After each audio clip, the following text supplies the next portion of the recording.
day 3 of being full-time. And that right there has not operated since I ran it last before my first full week. So for some reason, the computer and CNC laser won't connect to one another. Happy Sunday, everybody, and happy Mother's Day to all of you wonderful mothers out there. Myself and everyone else is very grateful for you all, so I hope you all are being celebrated appropriately as you deserve today. For this week's video, it's been a heck of a week. The laser was down for the first 3 days of my full-time experience as a self-employed person. So it's been an interesting week to say the least, and I've got some clips from earlier in the week, and let's get into it. Hey everybody, so I'm sitting at the production facility on Wednesday, day 3 of being full-time, and that right there has not operated since I ran it last before my first full week. So for some reason, the computer and CNC laser won't connect to one another. I tried to troubleshoot it, got tech support on, they tried to troubleshoot it. I'm now waiting on a call back from someone more experienced with tech services. So, dead in the water on actually cutting things, but I have taught myself a new design software and modeled up the 18-inch cube just to verify that all my parameters with the new equipment are good to go, and I figured I would show you all the model on that. You're gonna have to bear with me because I've got my phone set up and I need my hands to operate this. But as you can see, this is the 18-inch cube.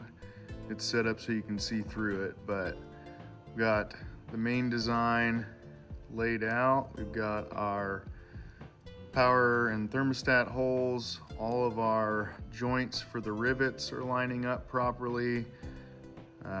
We've got our mounting perch holes here, and the only thing left, I wanted to make sure everything worked before adding all the new ventilation in.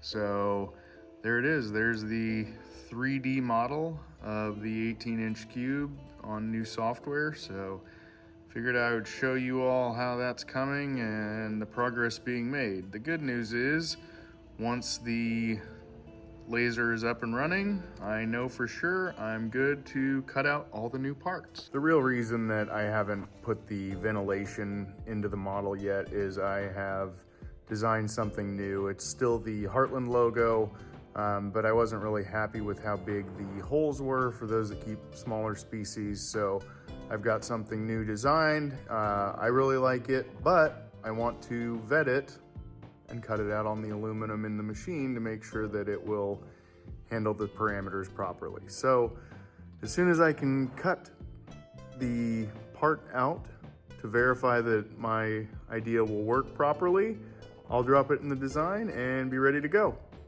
But like a few people I've talked to so far have said, once you're on your own and on full time, inevitably something will go wrong. So that's the fun of it.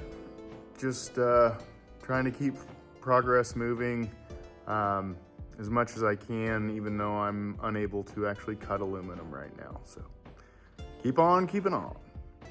So that was earlier this week. To say that I was stressing out is the understatement of the year.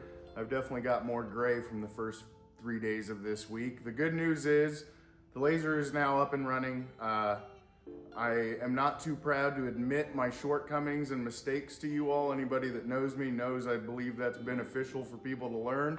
It was nothing more than an ID 10T error. Go ahead and write those letters and numbers down and you'll see what it says. I was being a dummy. So everything's up and running, got everything good, and now I'm going to show you the actual parts that were cut out. Here's the parts that were cut. This is the left wall and the bottom. That is the right wall and the top. There's a ton of detail in order to make this stuff go together right. Relief cuts here, here, over there. And all of that has to be factored in order to build these properly. So there's a bend here, there's a bend that goes that full length, that both of these will be flanges, and then it'll be bent right there at 90 degrees, so that'll come up. And the interesting thing with fabricating aluminum, whereas when you're building with wood or PVC, you just cut and put it all together. With this, I have to factor in how much the aluminum is gonna stretch when it goes on the press brake there, or excuse me, the box and pan brake. When you bend that metal, it stretches. And so you have to factor all of that in. So there's a bend there and there. And we have to make sure that those bends don't stretch out the aluminum to the point where my holes don't line up across the board. So there's a whole lot that goes into it, but man, once you get it all figured out, it is a great feeling, and it just scratches that building itch for me. And I really enjoy being able to figure that stuff out. But those are the panels, and we'll hop over to the back panel now. We've got the back panel out. I'm leaning them against the black background so it's a little easier for everybody to see. Like I mentioned before, I wanted to make sure that I had the design work figured out before I cut, especially on customer parts. The beauty of doing it beforehand, and I'll put up clips, is the initial image, while it looked great on paper, some of the holes were so small that it became difficult for the aluminum to drop out after parts were cut out of it. So I'll show you the original here, then I'll show you kind of the picture of that I drew over and made my own little markup so I knew what I had to change. And then I'll throw over the picture of the first test cut with all those corrections made. So that's what all of that is, and that is what got me to the point of being able to cut this. So this is the back panel with the new ventilation put into my logo. And I wanted to do this. It used to just have a bridge here and a bridge here, and the rest was open. But for smaller species, geckos and stuff, I wanted to figure out a way to get something that's more of a fine mesh, but something that still allows air to pass through easily. So try to incorporate kind of a little bit of a scale look. All these shiny spots that look a little bit off, that'll all disappear once we get everything powder coated. But I thought you guys might like to see what it looks like in bare raw aluminum.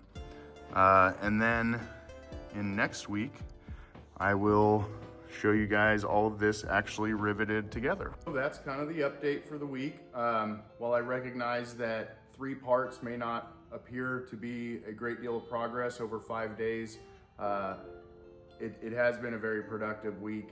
Now that I've got that honed in for the 18 as well as the 30-inch chondro enclosures, once I get those assembled and verify that everything that lines up on the computer is lining up in real life, I can start knocking those out much quicker, which is a great thing to have. I did receive 2 more orders for some 30-inch enclosures as well. So to those of you that ordered those, thank you so much for your order and your confidence in me and the business. It's greatly appreciated. I can't tell you guys enough how grateful I am for your all's confidence in my ability to produce high quality enclosures for you. And frankly, I love doing it.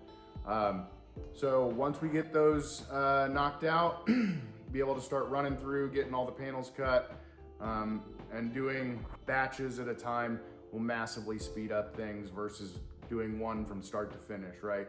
Cutting all of one panel, then cutting all of the other panel, then cutting all the backs at once. Stuff like that will really help accelerate how fast I'm able to turn these. And then from there, I get to start working on the new stuff with the universal rocks, which I'm very excited to get into that as well. Next week, we'll be back in the snake room most likely. I'm sure I'll be showing you the assembled 18-inch so that you guys can see that and keep up to date with that progress. For those of you that have reached out, I've had a lot of people reaching out asking how it's going. offering to help if they could. It's greatly appreciated. At this point though, there's really nothing that anybody can do to help unless somebody knows that a way that I can get 36 hours in my days and 8 days in my weeks, which is a very good problem to have, of just needing more time to do the work. So again, I'm very grateful for you all, your business and your support. It really means the world to me, especially going out and taking on this venture on my own. So thank you all again, sincerely. So that's it for this week, you all. Thank you all again for spending your Sunday with me, or at least part of it, especially on Mother's Day. Make sure that you all reach out to your mother or any motherly figure you have and thank them for the impact that they've had on your life. I am very grateful for my mother. She's an amazing woman. My wife is an absolutely wonderful mother to my son, who I couldn't be more grateful for. So make sure you all take the time to tell those that you're grateful for, so that they're aware. And with that, have a wonderful rest of your Sunday. I hope everybody has a great week, and we'll see y'all next week.